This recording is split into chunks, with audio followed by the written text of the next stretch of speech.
remote means making a picture from distance. Okay, we already see that actually a camera, the camera of your iPhone is making remote sensing, because either you are making your selfie or you're making the picture of the group, this is remote sensing. But when you say remote sensing, you think as you want to see everything. Basically, what people want to see is everything in every time, okay?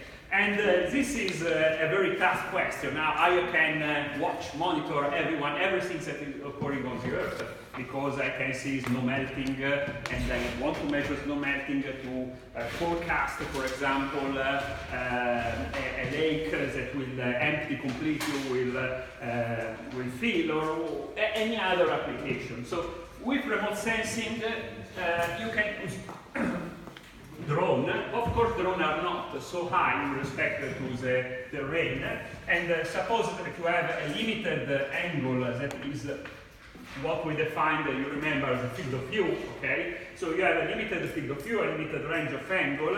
If you make a drone, that's not that bad, but the drone makes a very small picture. So if you know exactly where to look, you want to survey some damage after the earthquake, of course you must go there with the drone, so sometimes you have problem.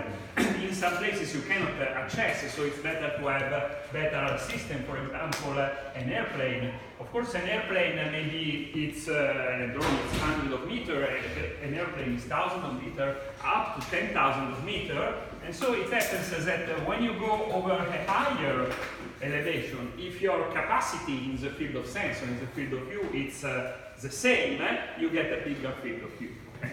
Then, if you have a bigger field of view, why not to get bigger? So, in principle, you want to get as far as possible from the Earth's surface, because this is what provides the most effective, cost-effective approach. Flying a drone is very inexpensive, really. Flying an airplane is instead very expensive, because you must plan a flight, you must have a flight, and so on. But flying a satellite, it's very expensive if you consider the cost of the satellite. But if you consider that a remote sensing satellite, once that you have launched, continue to have imaging. So it's a continuous imaging system, and in practice it has a lifetime that can be from 7 to 10 to 15 years. The cost per number of image is really the lowest of all. And moreover, if you consider a European country, you have a whole family of satellites that is called Sentinel satellite. It's not one satellite, it's a set of constellations. So, for example, Sentinel-1 is a radar, Sentinel-2 is an altimeter, Sentinel-3 are optics, and they are 2 radar, 2 optics, and so on. These are paid by the European community, but the data are distributed for free to everyone, because it is scientific exploitation. So I was just discussing with your colleague, you have access to a very important source of data, free, and now we must know what can you do. So let us go, what are the constraints that I can get from the satellite. First of all, if you want to consider satellite, you have to consider, let us say, roughly 3 choices of the orbit. What is LEO? E is Earth, and O is orbiting. This is the same for radar, for optical, and so LEO is something that stands in low. This is a lower Earth orbit, the lower that you can get. At the LEO, you are flying around 700 kilometers. It's not exactly 700 kilometers, you have a range, but that is, it means that at 700 kilometers you can think that you can image areas that are 100, 200, maybe 400 kilometers wide. So you can have an image of an entire nation in one strip, in one pass. And the advantage is, of course, a LEO satellite. Most of the LEO satellites are polar orbiting. Polar orbiting. It means that, of course, if you wanted to see the whole surface of the Earth, the best orbit is the polar. It's not exactly vertical. You have some inclination, because now you crosses all the latitude. Otherwise, if you are an equatorial orbit, you don't crosses all the altitude. You only stay stitched on the equator, and you can observe only an area of the equator. So the polar orbit will make a strip, and this strip can be wide as its width can be hundreds of kilometers. And then when the satellite is here back, the Earth has moved somewhat. So the typical orbiting of LEO satellite is 100 minutes. So in 100 minutes, the Earth has done a rotation. So if the satellite is always put in the same position, you have another strip, and then you have another strip, and so on. So you continuously have a strip because the Earth revolves. And of course you have another strip that is just on the opposite of the Earth. So you see the same, you see double time because you see the same scene ascending and the other part of the Earth descending. You have a double point of view. And so this is a good position of the satellite. Most of the satellites are polar orbiting LEO satellite. But if you wanted to have a bigger observation, now it's clear that you put at a higher orbit. So the MEO means medium. Medium means in the order of 20,000 kilometers. So as 20,000 kilometers is maybe 300 more than this, so the SWOT possible is 300 more than this. So you have real access to the huge SWOT. Well, what happens is that in the MEO, one orbit, it is about 12 hours. Okay? So a MEO is not very convenient because it's clear that you have a lot of SWOT, but it's difficult to exploit a lot of SWOT because you must have many pixels if you want to have observation. So it's a huge data rate, is something that is not available. And the problem is that the time that you are back here, you have to wait 12 hours. So the system goes too slow in order to observe, to have a faster revisit system and a global revisit system. By the way, the MEO is a typical orbit used by the GNSS. GNSS is ranging, so is GPS, the one that you have on your mobile phone, need only to know your location. They don't need to make picture. So it's reasonable that they move, but they not move so fast. The third choice is GEO. So the GEO is a particular orbit because it is at a distance so that the velocity we respect is 36,000 kilometers. The orbit with respect of the Earth is exactly 24 hours. So the satellite makes one entire turn exactly as the Earth. So the satellite potentially revolves at the same velocity of the Earth. So there are, let us say, two flavors, different kind of GEO. There are the geostationary. Geostationary means that the satellite is always stationary, okay? This means that are basically equatorial orbit. So if this is the Earth seen by the top, this is the pole, the orbit is exactly this, and the satellite moves exactly as the Earth moves. So the satellite is really fixed in the sky. And that is very good for remote sensing, because even if now the orbit is zero, when you have a satellite at a distance of the geosynchronous satellites that is really very far, you have all your Earth, maybe excluding some part of the area of the polar, and of course the part of the Earth that is in the eclipse, then all this is in the view of your satellite. So you can immediately access, let us say, roughly one half of the world. So for global visiting, for remote sensing is a very good position, and in fact it is used by all telecommunication, all broadcast satellite. Then there is another that is the geosynchronous. The geosynchronous is the same orbit, but for the fact the satellite is not on the polar. So the orbit has some inclination. So this means that the satellite in its orbit sometimes is up and sometimes is down. So if you look at the orbit projected to the Earth, this depends on kind of eccentricity. You can have a figure of 8. So the satellite moves in one day in this, and after one day in the same position. So this is very good For example, for GNSS, if they wanted to visit the different positions, there are the Japanese constellation of 3 GNSS satellites, QZSS, is made by the geosynchronous, Chinese Beidou is made by geosynchronous also, not only, and also for Europe. But the interest is also not only monitoring, so you don't want also to observe the whole world, but you want to observe at a very fine resolution. So you must play what are your quality factors. So what are your desired, what are your quality. Okay? One, the quality is, of course, let us say the access. Of course, a satellite that has an access that is alpha word instantaneously, like the GEO, is a very good access. One is the coverage. So we see that as coverage, the satellite has the capability of covering 100 kilometers more, or even more than 100 kilometers, so they can have an observation that extends for more 100 kilometers, and of course we have the resolution. So actually there are different types of resolution, and we see them because when we made the exercise last week, first there is a space resolution. So as a space resolution question. Access and coverage.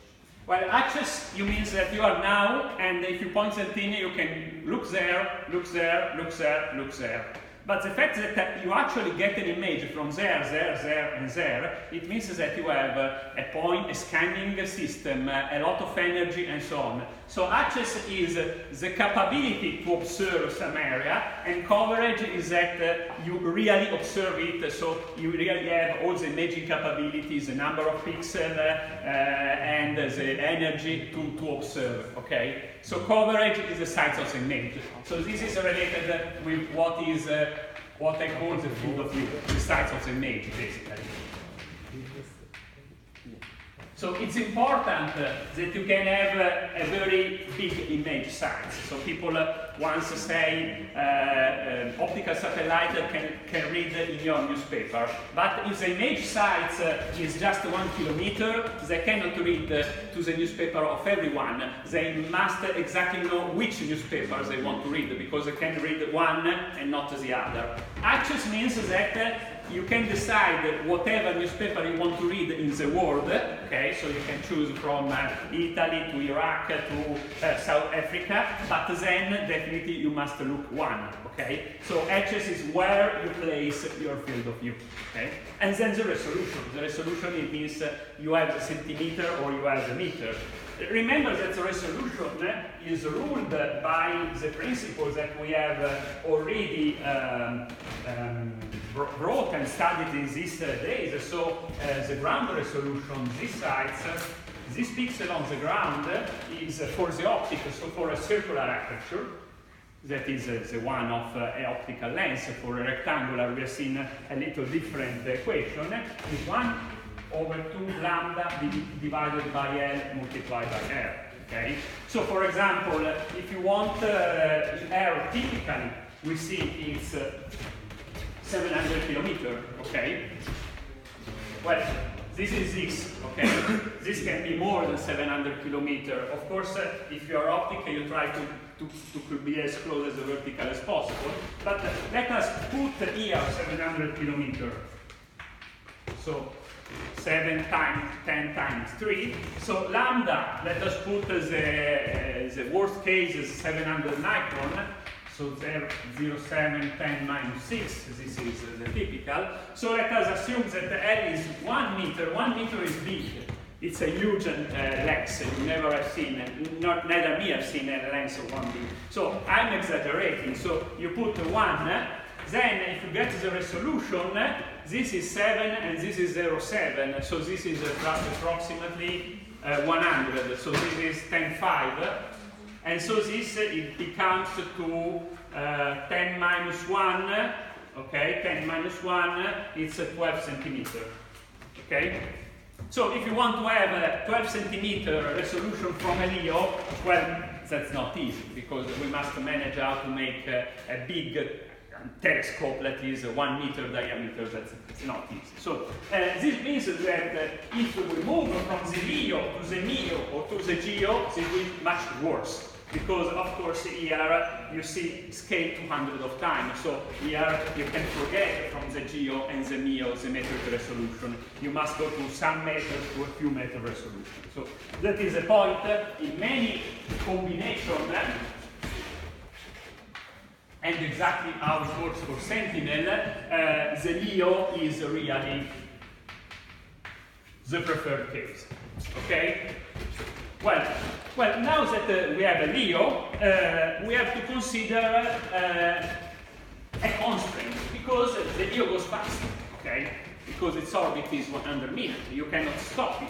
It's not an airplane in which you can tune your velocity. It's not a drone that is stable. A Leo is fast. So when you wanted to observe the whole world, the other point is that you have not a lot of time to make one image. So you cannot get everything you want. And then you make, let us say, a sort of analysis that depends too much of how you can scan it. So this is a real satellite, okay, and this is a strip. So the image is making a strip. Also in radar, the radar moves in this direction, the optical moves in this direction, then you have a strip, and basically your image comes as a very long matrix in which time after time you fill the column of the matrix. Okay? So this is a common to any satellite in a sense, radio, radiometer, any. It's just observing this, then you move this, you observe this, then you move this, and you observe this. And by the time, you fill one column, and in the end you have a matrix that is as long as an orbit. So potentially this matrix is endless. Okay? So the point is that you have many mechanisms scanning, because of course in a column you have many pixels. Okay? So in a column you have many pixels and you want to observe this pixel. Okay? There are two, well, there are many, but the most popular scanning is the whiskey broom,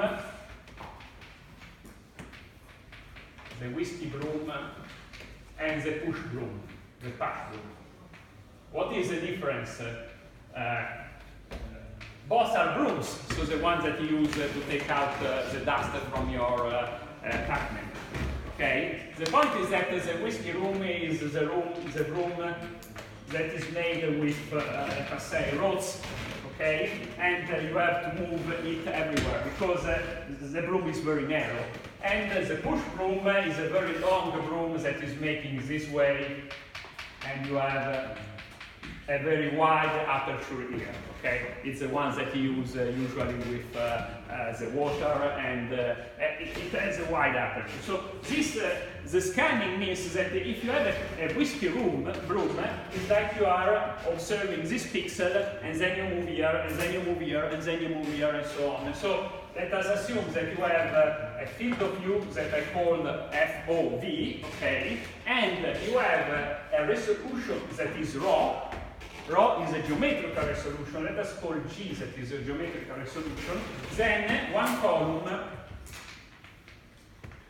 that is made by n FOV, number of is the size of the FOV, is the size of the FOV divided by rho G.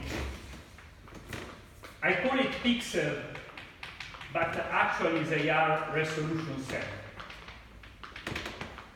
Okay, you understand the concept? So one column is number of pixels, this is the field of view. You have to scan this, because you have to move your beam in all these positions, then you have to move your beam in this position. Of course, with the push broom, it's better because you have many pixels and you may scan all these pixels together.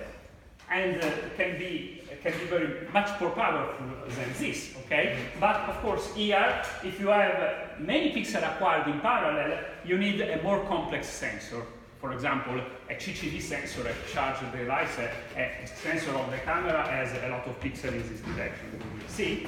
So let us assume for this moment it's a whiskey broom, but we have a limited time to scan a line because the satellite is moving at the S meter, okay? And in the S meter we must make a resolution cell. So we must have the second acquisition before a resolution cell.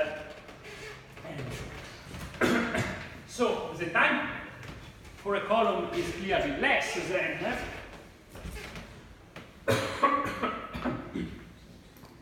rho, I call it rho g divided by ds. It is the resolution cell here, I suppose it is the same resolution cell on the ground in this direction is the same, and then you divide it by this. Okay, well, this resolution actually in this time, okay, you have this number of pixels, okay? So this means that if you have a whiskey broom,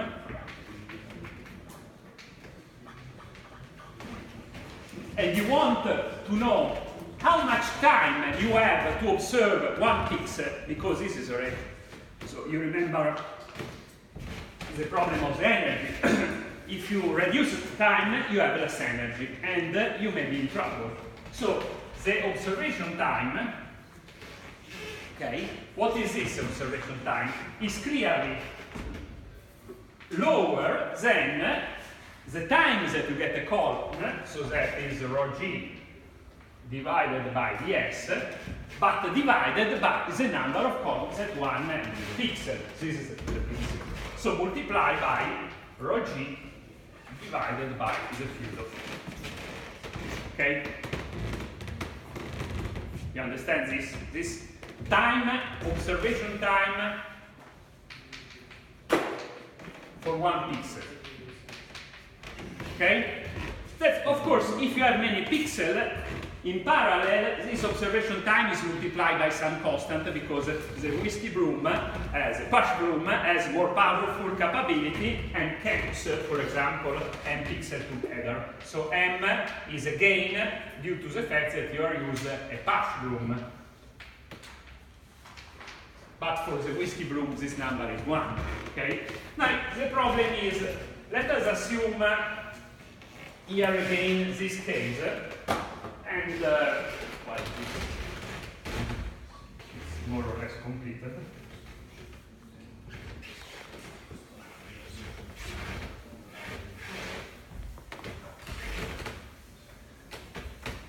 This is a very interesting relation that says that you don't have all the observation time you want. Okay, your observation time is limited because the satellite is moving. Okay, you cannot stop the satellite, you cannot reduce the satellite. So this means that you can write this as the observation time, okay, multiplied by the field of view, okay, divided by the square of the resolution. That is the resolution in area in square meter. This should be the inverse of 1 over ds. Okay? Just to have a check on the dimension, this is the second. The field of view is in meter. Okay? This is in meter by meter. Okay? And so this is meter by meter, so this is second by meter. Okay? This is dimensionally correct. Okay? So the point is, look at this number, okay? You remember what was the observation time in optic? It was actually the number of photons that you can get from a surface. And the point is that in optic, the number of photons, it should be as large as possible. Why? Because otherwise you have a problem of quantizing the image. So if you consider that the number of photons is integer because And let us suppose that you have an increasing gray level from the very black to the very white. This is continuous. So, for example, you have a transition between a total shade and the total sun, okay, reflection. You cannot have this is your number of photons because you actually get only a limited number of photons. Let us suppose that now we are in 0 photon, 1 photon, 2 photon, 3 photon. So, if you put the fact that your photons are quantized, it means that from this position up to this position, you have only 0 photon, and from this level up to this level, you have only 1 photon. And up to this level you have 3. So it means that while your reflectivity is continuously moving, what you see in your image is a sort of stair step. So you see false color. It is like here you have a total gray, a total black, here you have a gray, light gray, white. You see, you can have an image, for example, in which you see contour. Instead, these contour are not really feature of the image. It's just the quantization of a uniform color. So you introduce an error. This error is due to, let us say, what we call usually radiometry in radar. But you call luminance, okay? So it's a quantization of the luminance. In order to avoid this, you wish to have hundreds of photons. So this means here, instead of having 3 photons, you have 3000. Then the quantization is minimal because you increase these steps in a number of thousands of steps. This is the same of the quantization error that you find in electronics, that you find in signal theory. Actually, is the effect of the quantization error in an image. Okay? Particularly when image is very dark, you sometimes observe some spot of strange color. So in the dark, you see the color becomes nonsense, just for the fact that you are losing every possibility of recovering. So this means that observation time has a limit. So because you must get energy from the source. So this is energy, and energy is very important because your sensor sends energy. Okay? And it happens that if your resolution is small, you get less energy.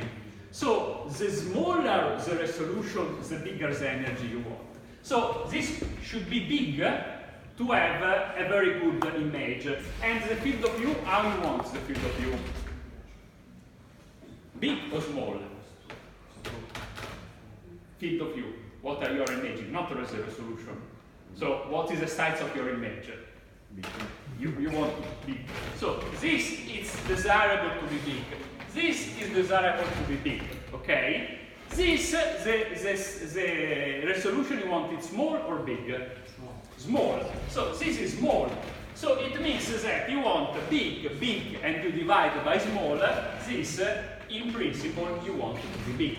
Okay? But you cannot make bigger than certain value because you are constrained by the velocity that, however, is almost a constant for satellite.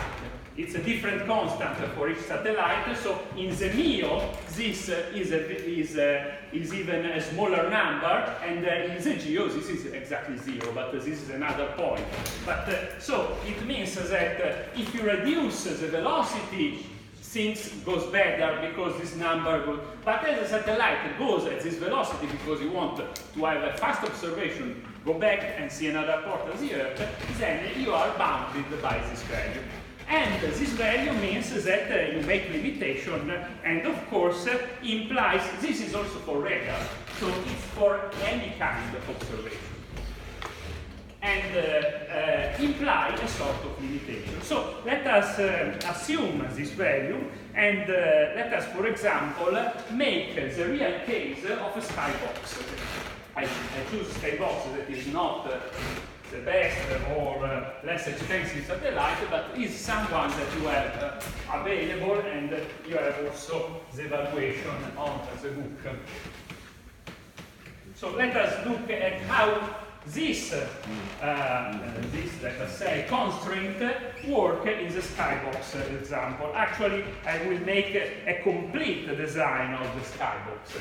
So design design and capability of Skybox. So Skybox has some feature, but as you are an engineer, you want to know if it is possible to find another satellite that has better feature, and so you must know what are the constraints that are implied from what we have defined so far. First of all, how works Skybox? Skybox is a satellite. They are small. They are in the order of 1 meter by 1 meter. This is important because the cost of the satellite is directly proportional to the size and to the weight for launching. And they are placed, as we say, at 700 kilometers. The field of view is about 80 kilometers. Okay? Then we will see how this field of view results. And Skybox wanted to have a resolution that is 70 centimeter. Okay? So that is a good resolution. Google is achieved with the new image that you get from Google Earth. You have a resolution that is even slightly better than this. And this is much better than what you have in the previous example. So let us assume that you look at one column, okay? So you have this matrix, and this matrix is generated by moving the satellite, and you scan column by column. So the number of pixels that you have in this matrix is clear, the 8 kilometer, so the 8,000 divided by 0.7. resolution cell, okay? I put pixel, but these are really resolution cell. So if you make the evaluation, you find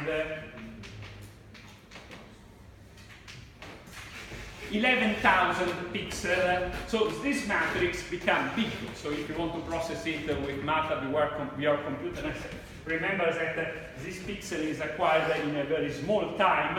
How much is the time of acquiring? Well, this depends on the scanning method that you have. Fortunately, the CCD is a sort of patch broom, in the sense that the CCD of Skybox is organized in sort of number of rows, so each row basically observes the resolution cell, and the number of rows is 16,000.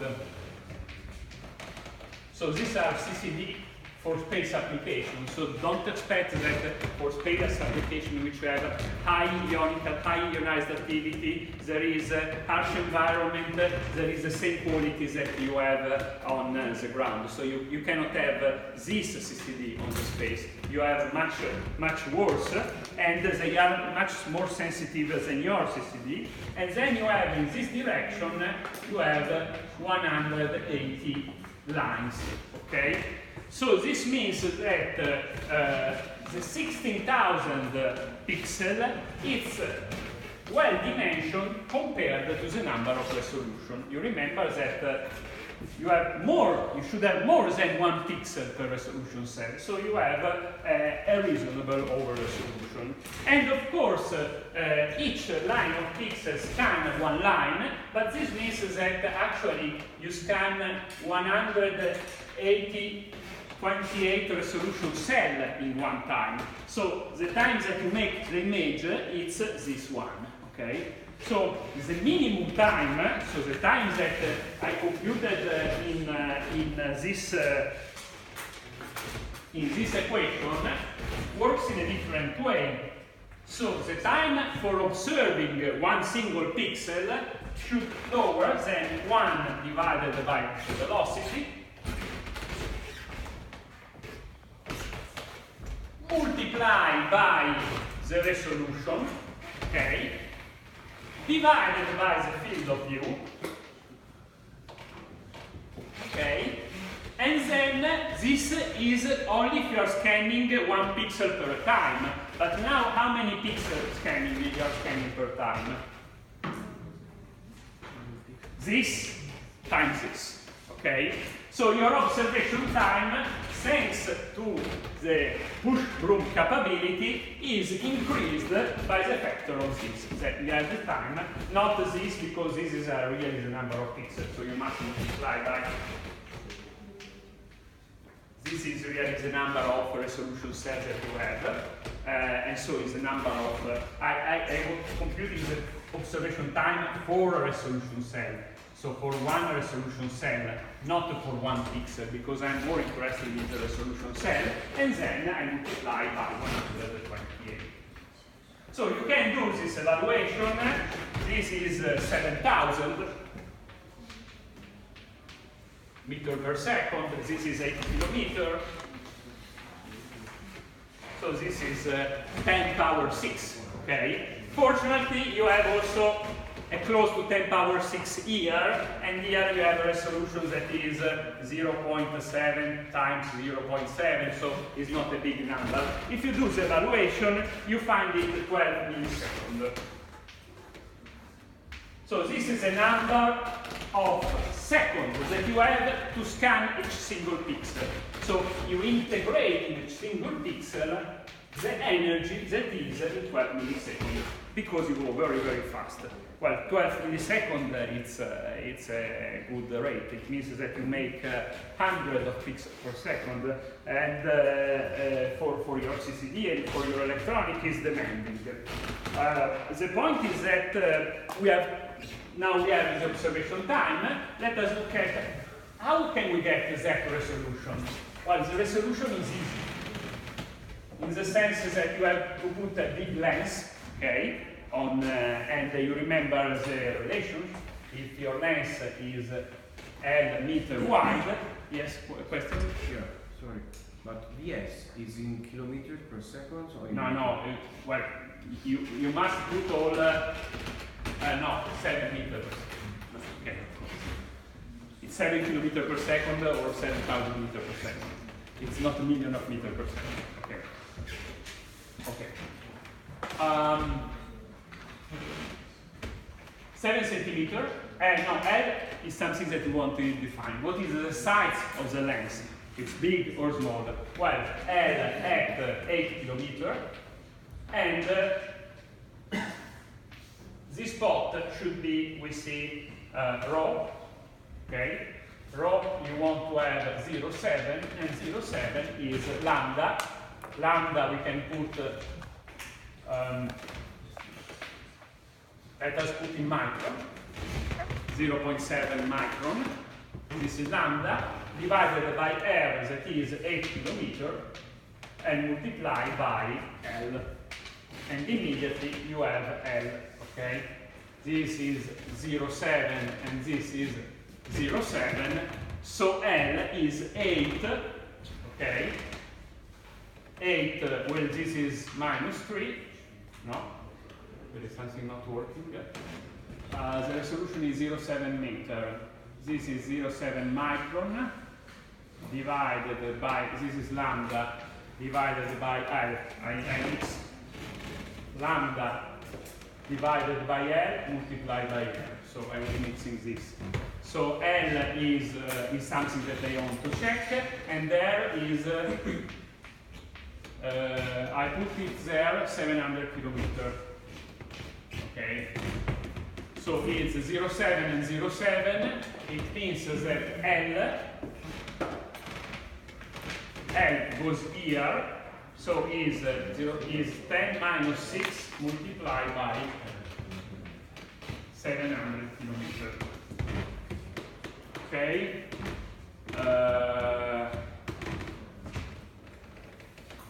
Yes. 10 minus 6 multiplied by 700. Approximately. Actually, it's slightly lower the elevation. It's not 700 kilometers, it's 600 kilometers. Just for the resolution, they put it at a lower elevation, the satellite. I put 7, but the correct number is 600 kilometers. And so this is 0.6 meters. Okay? Agree? 0.7 meter resolution comes from 0.7, 10 minus 6, that is lambda. Okay? If I compute it at 0.7, because at 0.4, that is 0.7 is the longer wavelength, is red, is the one that is mostly affected by the resolution. Of course, the blue is much better because it's 0.4. Okay, but I want to ensure the resolution at let us say the red. 0.7 divided by the length, that is the length, and multiplied by r is 6. It's the elevation of the satellite. It's the distance from your field of view. Okay. So this is simplified, and this is 10 minus 6 multiplied by 6. So this is 0.6. Okay. Do you follow? So 0.6 is big or small for your idea? It's a big number or a small number? Big. Big. 50 centimeter length. Okay. This. Your iPhone, we see 1 millimeter. Okay. So it's from 1 millimeter to 60 is 600. You must make a lens that is 600 bigger than the iPhone. So the problem is, if I use a particle that is 60 centimeter, okay, how much I have the focal length? So how can I dimension the focal length of the iPhone? So out of the iPhone, of the skybox. So to have the focal length, you remember how we did, okay? So if we have a field of view here, remember that this ray goes in this direction, okay? So the rays that traverse the center of the lens are not attenuated, and the rays that goes here, they converge into a focal position. The focal position here is where you have your image, and this is approximately the distance of, this is image 2. So remember that the focal, in the first approximation, that is very good, is the distance from the lens to the image plane. It means that this is basically the size of your satellite, okay, if this is a big number. Okay, in order to compute this, you remember that here you have 8 kilometers, okay, and this, it has a distance of 600 kilometers, okay. And here you have a site that is the CCD site. The CCD site you multiply by the pixel size that is 3.5 micron. This is 1 pixel multiplied by 16,000 of pixels that you have in the CCD. So this is 56 millimeter. Okay. I take care that the CCD is 5 centimeter. Compares with this iPhone, okay? Not exactly, but is a big portion of the size. So even the CCD is very big, okay? It's very big because you have 16,000 pixels, okay? 16,000 pixels is huge, because if you have 16,000 pixels by 16,000 pixels, if your image is more or less square, you would have 250 million, so 250 megapixels. So there is now no iPhone that is providing 200 megapixels. You have at least 20 megapixels. So it's a very huge CCD. It's narrow in the other direction. So if you do these sites and you wanted to compute what is the focal length, of course you make the proportion that to say 8,000 stay, so 8,000 stay to 600,000, okay, like F, like 56 millimeters, so 0.056 stay to the focal length, okay, is correct. This stay to this, okay, like this stay to this. And so the focal length is, I can drop 3 order of magnitude here and this. So the focal length that you put here is 0.055 multiplied by 600 divided by 8. Okay? So the 600 means that you make 56 multiplied by 0.6 divided by 8. 8 per 8 is 64. 64, 8 by 0.6 is approximately 50 centimeters approximately. No, it's I not get the number. is, no, I don't get the, 56, see, yes, 56 centimeter. Well, this is 56 centimeter. No, millimeter, okay, this is correct, 56 millimeter. This 8 divided by, so 56 10 minus 3, multiplied by 600 divided by 8. This is for me is 42 meter. Can you check it? 1.2.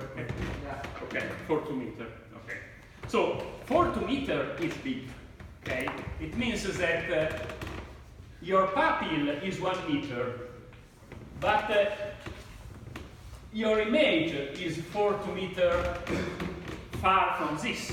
Otherwise, you don't have a very good focal. I mean, if you use a small focal, you take a bigger fob, but a bigger fob is a problem of energy because you have much less energy. So you must have a long focal and you must reduce this to have enough energy to make the image. So you must imagine. Fortunately, you don't need to use exactly this mechanism because there are tricks. In fact, you use a telescope, and the telescope, like your system that you binocular, I don't know the English name, okay? You know the English name of binocular that use that you have prism, so use a sort of trick in which you can have the lens, then you have here, for example, a mirror, in that the ray in the mirror make a first reflection, here you have a second surface, do a second reflection, and then this is partially reflecting mirror, in sort of the fact that the ray mean in a small sites, they make 1, 2, 3 paths. So you get, instead of 4 meter, you can get a sites that 3 paths lower. In fact, you see also the prism. There are many ways to make, let us say, a telescope, but all the way are tricks that you make in the ray, in the lens, you make more than one bouncing, so that it's like having a lens that is much farther than the origin. In any case, you need a telescope. And you need a big telescope because 1 meter is a size. So you cannot have much better than 1 meter, and then we have to fix it. So let us look now at how much energy, and so the number of looks that we get. So you understand this? You get to this? Okay, we have all the number. So as energy, well, this is not different from the equation we showed before. So from the exercise we made with the iPhone, but the number changed because in the iPhone we were using a lamp, now we use the sun, and this iPhone was very close to the image, now it's very far from the image. So basically, you are with a satellite at a certain 600 kilometers far from your image, and here you have the sun. So you have the power from the sun, the heating on the surface, and you remember that only alpha multiplied by the power for the sun goes reflected, because alpha is a sort of reflectivity that is called albedo. Of course, albedo can change according to how much bright is the object. If the object is white, alpha is 1, but this means that you see only the white target. If you wanted to see the black target, you assume, for example, you see the minimum gray that you will see. Let us take, you take alpha is equals 0.2. Then you remember that the luminance, what is the luminance? Is the power that you get on the surface, okay, divided by the square, the cross surface, multiplied by the solid angle, multiplied by the interval, okay. This is what you get here, okay, because I want to compute this. So the luminance, it's the luminance of the sun. This is approximately 0.06 in watt, divided by solid steradians, divided by nanometer. Okay? This is how you can get, well, you have to put this without considering the reflectivity, so considering the total reflectivity. If you want to assume the reflectivity, you must multiply by this. So this is how much power goes to the terrain, and this which portion of the power is reflected everywhere. Okay? So you must reduce this. So if you want to compute the power, the total power that you get here, you have a question? No? You understand? So if you want to compute the total power you get here, you take the luminance. So you take alpha multiplied by 0.06, and you must multiply by all this element. So you multiply by delta lambda, you multiply by the cross area, and multiply by omega. Okay? Correct? Then, if you wanted to put a number, what is delta lambda?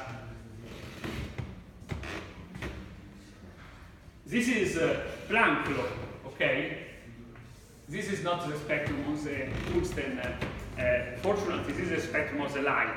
And the spectrum of the light in lambda is so. This is a power spectrum. So a power divided by lambda. So what is delta lambda? Delta lambda is this. How can I dimension delta lambda?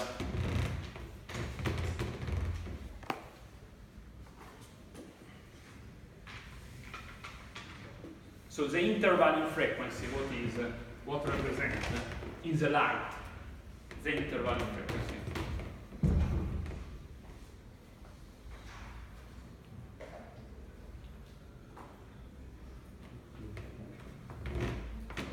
This is the power of the light, okay? And this is the spectral of the light, okay? When you choose the spectrum of the light in different frequency, what you see?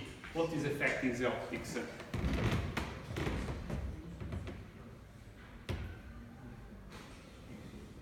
Color, okay? So, how many color you want to observe in 400 micron total bandwidth, okay? Because it's a total bandwidth. Let us say is less because in 300 from 0.4 to 0.7. So you have the minimum that is lambda is 0.4 micron and the maximum lambda is 0.7. You have 300 micron, okay? How many color you want to observe? Number of color. If you put as the rainbow, 7, okay? Say it's 7 is delta lambda would be 300 divided by 7, okay? That would be 50, no 40, less than 40 nanometer, okay? So if you want to see 7 colors, 7 different colors, if you want to see much more than 7 different colors, then delta lambda should be much lower than this, okay? So the minimum delta lambda, let us put 40 nanometer, okay?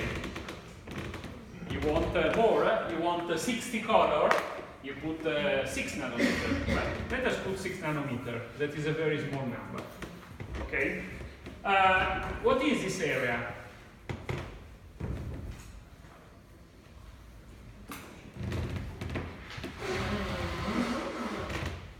Because the luminance, this number, is watt per square meter, okay? And this area, what is this? At the receiver, so at the skybox level. The perpendicular area. The perpendicular area that receives the light. So what exactly does the lens is to take all this light and to direct in a single pixel, okay? So what I have to put here as this area?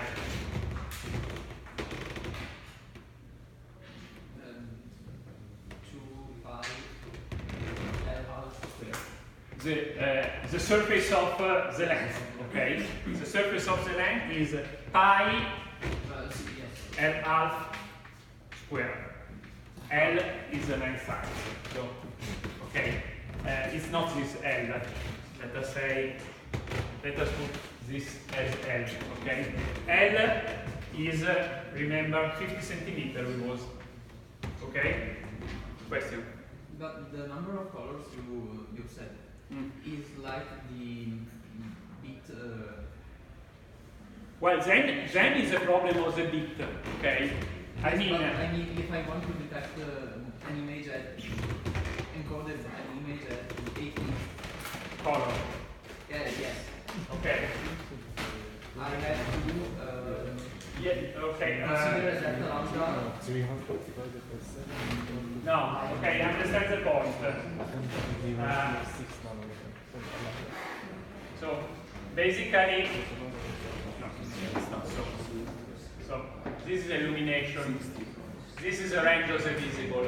Okay. Then to see the color, I'm speaking as you're looking at different. So this may be, I'm thinking as a red and so on. It's not done like this. The eyes does not work. But in principle, if you want to see different color, okay, this color, this color, this color, this color, you cannot do with one CCD, okay? Because one CCD get all the energy, of course. Then to see the different color, we will see also, this is the topic of our homework, so it's the next lection. Basically, you need more than one CCD, okay? So basically you need a set of CCD, each of them is sensible to a different color, okay? So you need many CCD. You need one CCD that senses one color. So you make a filter that provides you only this color. Then you make a CCD. You make another filter, then you make a CCD. This is one way to do. In the next week, we will see how we can see color. Okay. So I postpone this discussion on the next week.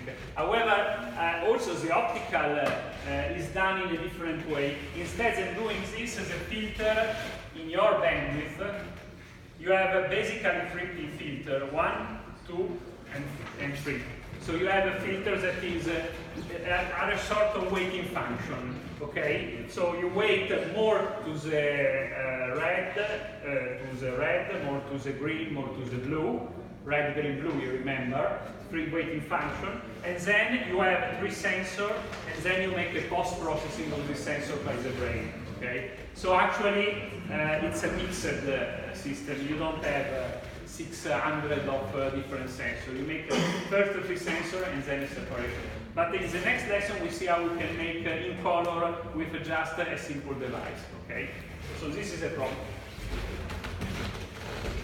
So this is how to compute. And omega, what is this omega? What we have to put here?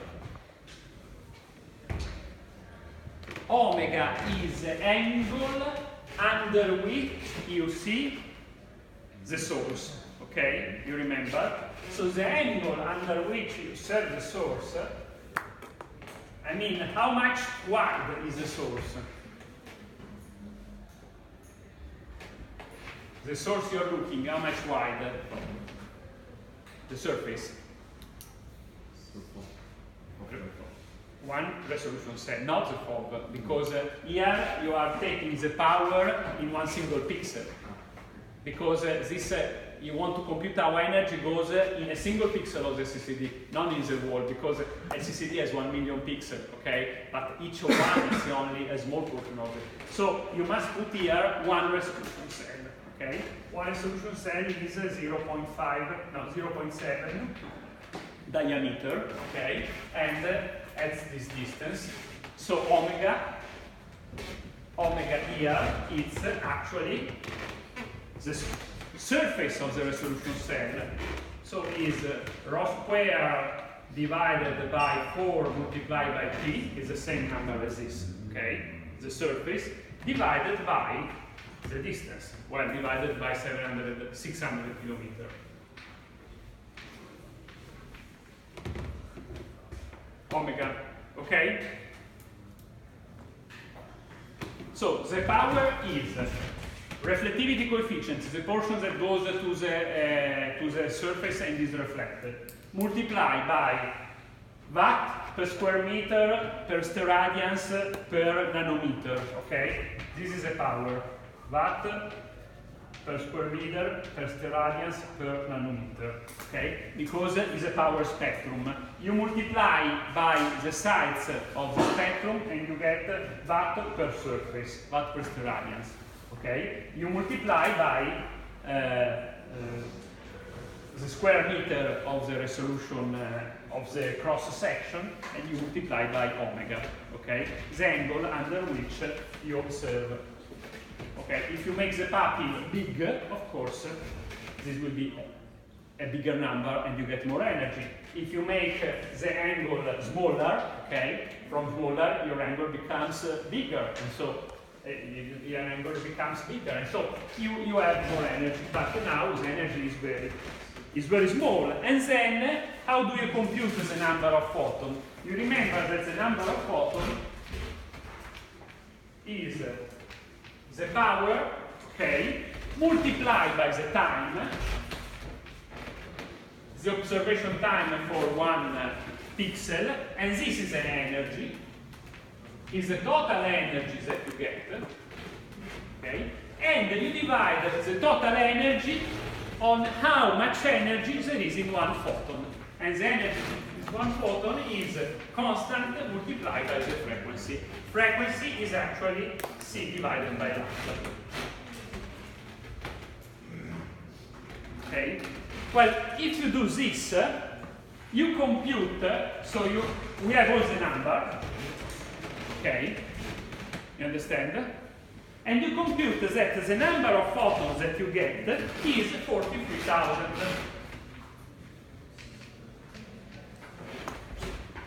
Okay? No, it's 43,000. With lambda, what we get with lambda is 4,300. Okay, with the 6 nanometer, so with a lot of color. Okay, it's 4,300. You see, it seems that is a lot of color, a lot of photons. Okay, so I see. So you don't have the problem of quantization with this. But only one portion of the number of photons that goes to the sensor are effectively to be translated into an energy. So most of the photons are provide only or diverse or are lost. So actually you have an efficiency that is 0.1. So the CCD is not very able to capture the same energy. And this means that with this, the equivalent number of photons is only 435. Only. Only is a good number, okay? That you can say, okay, with the 435 photons, I can have a very good imaging, also with a coefficient that I was using that is 0.2. Of course, with 1, you have 9 times this photon, okay? So this means that as far as my resolution is 0.7, so 70 centimeter, everything goes. So let us think about what happens if you have a resolution of 0.5. Because if you get it with 70 centimeter, why don't you get 50 centimeter or 10 centimeter as you go to the drone, okay? So what's happened? Where is the resolution here? Who finds the resolution? It's hidden somewhere, the resolution.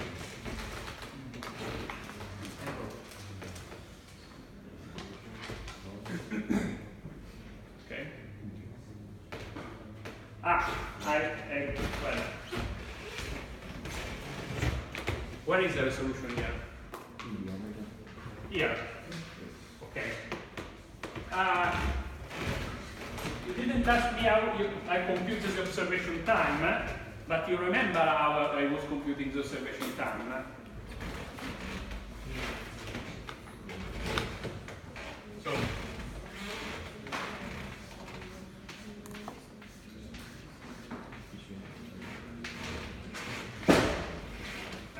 I put the relationship. Do you have the observation time?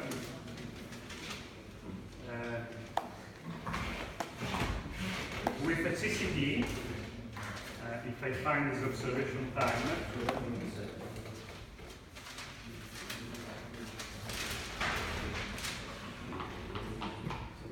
there was FOV multiplied by Tpx equals rho squared divided by Vs. You remember this relationship, I write.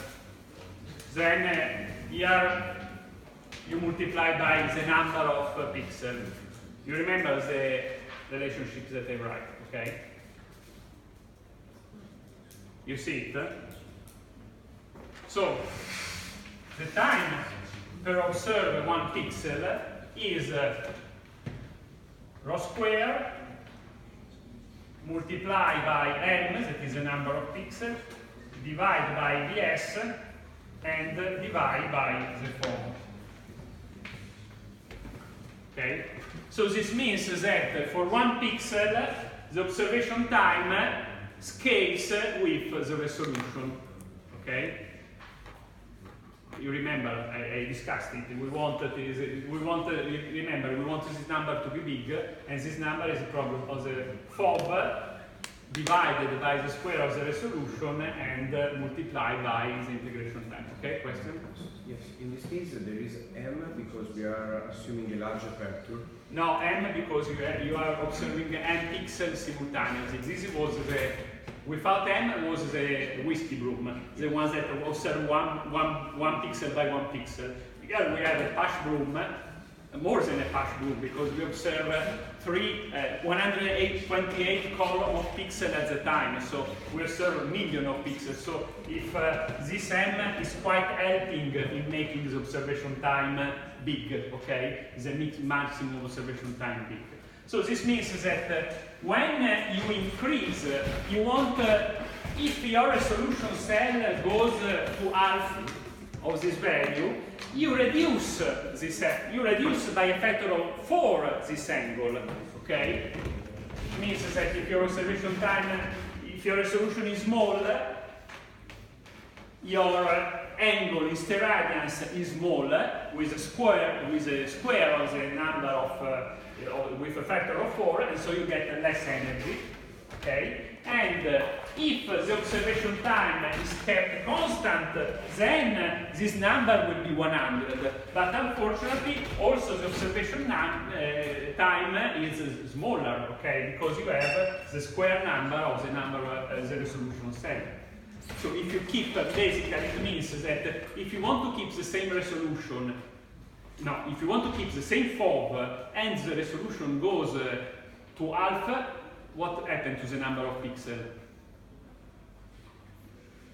Same FOV, half resolution, 4 times the number of pixels. Okay? If you don't have a bigger CCD, you need 4 times the time before. So it means that only if you want to pass from 70 centimeter to 35 centimeter, okay, you have a factor of 4 here and a factor of 4 here, so you have a factor of 16, and 16 divided by 43, it means that you have 10, the number of photon is this divided by 16, that is 20, 30, less than 30, okay? So you have in the order of 30 photons per pixel. So it means that getting the 35 centimeter is very demanding.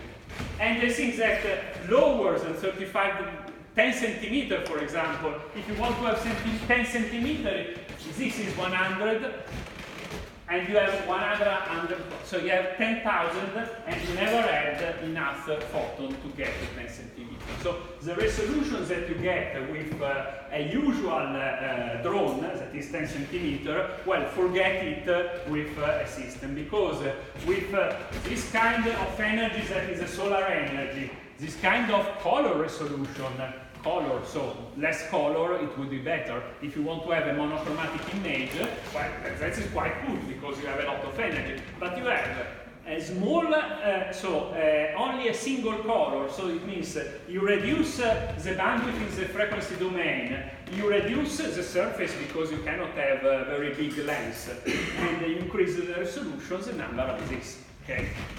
So you cannot ask the system more than the physics can put. So you understand this example?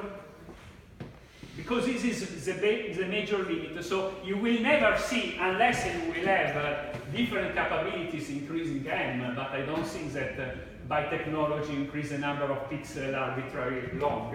You have, if you want the 10 centimeter resolution, it's really a task to have by an optical. So one says that I get 10 centimeters resolution, they say, okay, but it's a black white image. Yes, it is a black white image. Okay, it's not a 10 centimeter resolution with tens of color.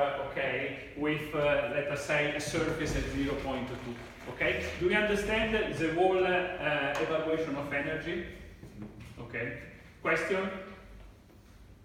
I make another example that is very simple, just to review the energy.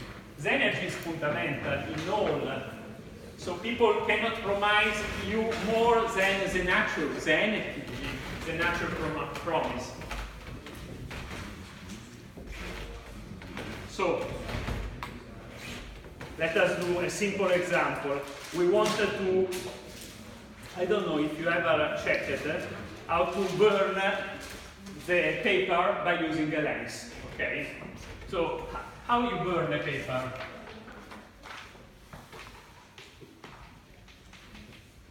By using a lens. Okay, let's do this very simple analysis. Here you have the sun, of course, that is very far, and here you have one lens. The lens make a very small spot on a sheet of paper, and then it happens that the sheet of paper becomes carbon in a very small time. Okay, this is something that it's not difficult to be estimated by using our principle. First of all, you know how it works with the lens. So you must compute the temperature here, the temperature on the patch. So the time is the temperature of the patch. And of course, I need some physical constant. Well, let us start from the sun. And let us consider our lens. So here again, we have the same problem as before. So here is the length. Okay. And now, in order to compute the temperature of the patch, we use Stefan Boltzmann law. Stefan Boltzmann law says that the power on the patch divided by the area of the patch is sigma T4. Okay, T4. Okay? Then this is a constant that we know, and we solve the problem if we have the ratio between the power of the patch and the area of the patch. Okay? We start from the fact that due to the sun,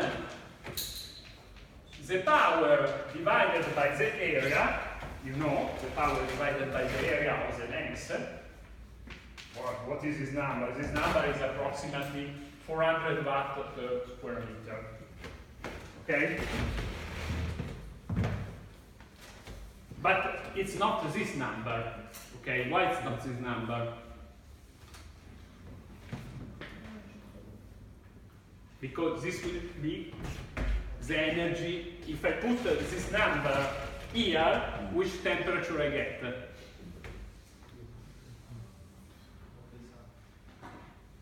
No, the sun, no. I think this is the power divided by the area of the patch. Okay? If I put 400 watt per square meter here, okay, which power I get?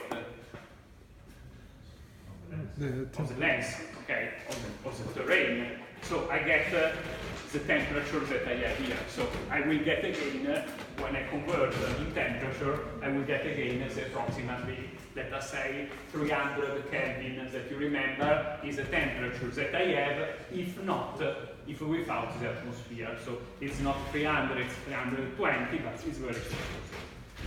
But here, on the patch, I have much more power because the patch is smaller. Okay? So I can put that the power that I have divided by the area of the patch is the power divided by the area of the lens multiply the ratio between the area of the lens and the area of the patch. Okay? You understand? So when we have a lens that is so, all this big yellow dot goes in a very small dot on the patch. Okay? Okay? How we can compute it? We use the law of optic. So again, we need the focal of the length.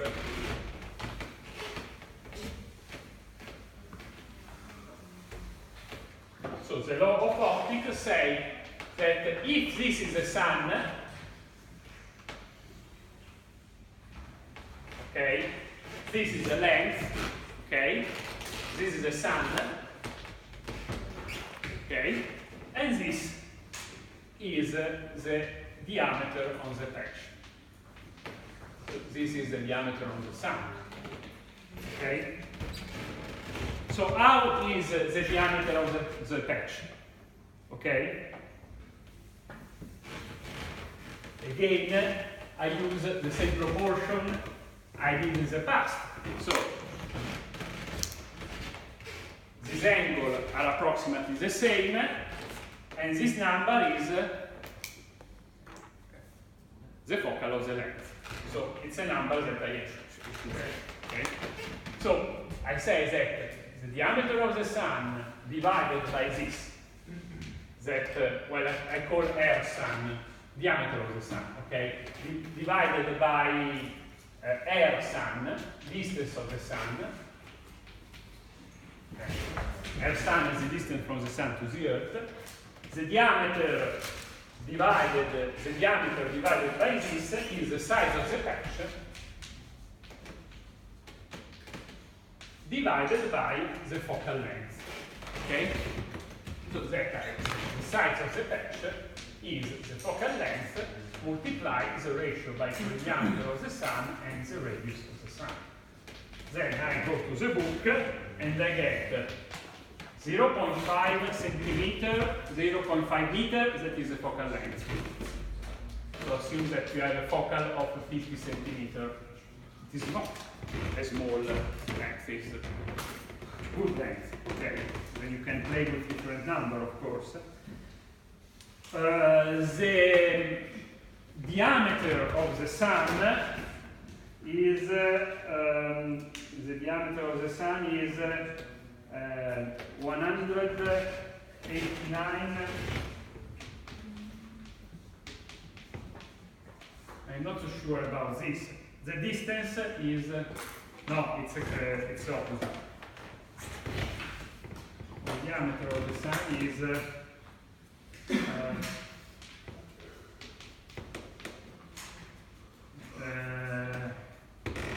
in meter, okay, and the distance is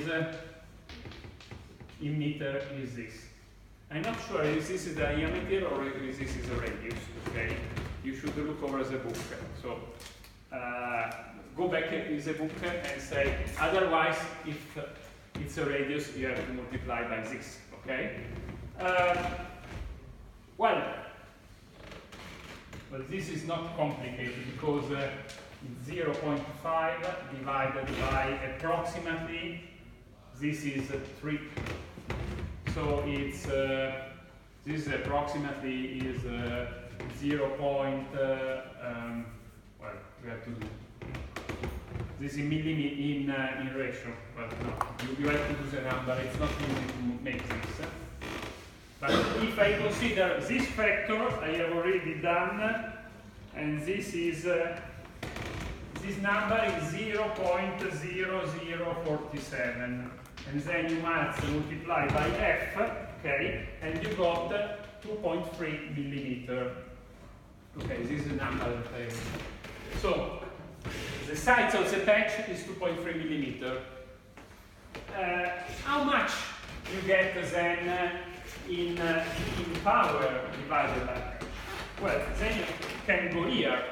What you need now, you need to know the size of the lamp pupil, okay?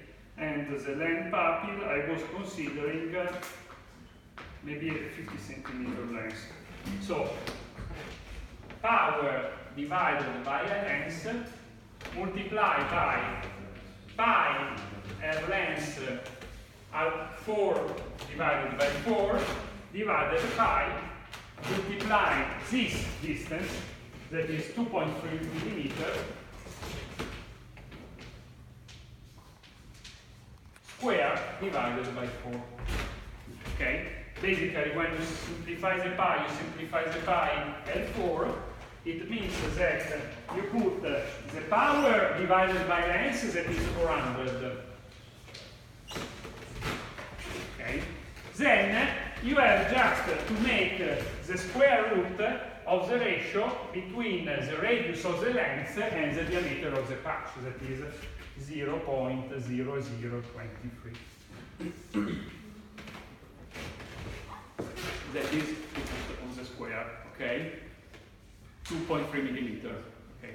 If the length is, for example, I was considering 400, but I don't remember. This number goes in a factor of 20. I will consider 20 times this. 20 times 0.0023 is 0 is. I will consider approximately 5 centimeter. Okay. I will consider approximately 5 centimeter length. So this ratio goes to 5 divided 10 minus 12 divided by 2.3 10 minus 3 square. Okay, that is about 2 10 minus 1 2 10 1.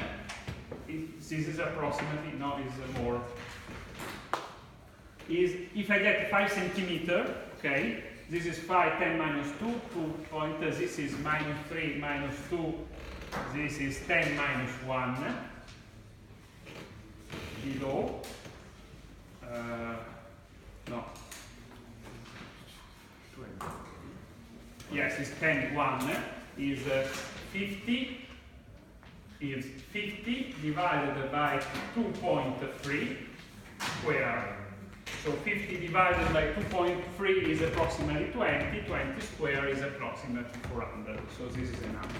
So if this is 400 by 400, then I put 400, that is the original power. So the power that I get usually in this way. Then I put other terms, that is 400, that is the gain due to the surface, and this is sigma t.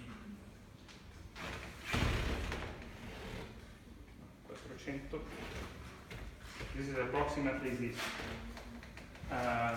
This is 400 watt per square meter. So, okay, this 400 watt per square meter is how much energy I get on the level of the length. Okay, this other 400 is a ratio between the surface of the length and the surface of the spot. So the length takes all this surface, all the energy of this surface, and put all the energy in the spot that is 400 small. Okay, so this is the magnification of the length. Okay, if the length has a magnification of 400, then the total power per unit area that you get on the spot is this 400 by 400. Okay? And this means that the temperature goes, in this case, from 300 to 300,000 Kelvin. That is approximately 1000 centigrade. So even if you put your hand at 1000 degrees, it's a very big number, okay? So basically, this is enough to fire the lens, because in order to get the fire on the paper, it's 300 centigrade. So with 300 centigrade, you get a fire. So here it's 1000 centigrade, so you are sure that you get a fire, okay? That basically, we remember, it's the energy that you get in the surface multiplied by the factor of the surface gain of the length, and then equating to the temperature. Okay? This is the last example that I do for today, and next week I will show how to make color, and how to make color means also our first homework. Okay?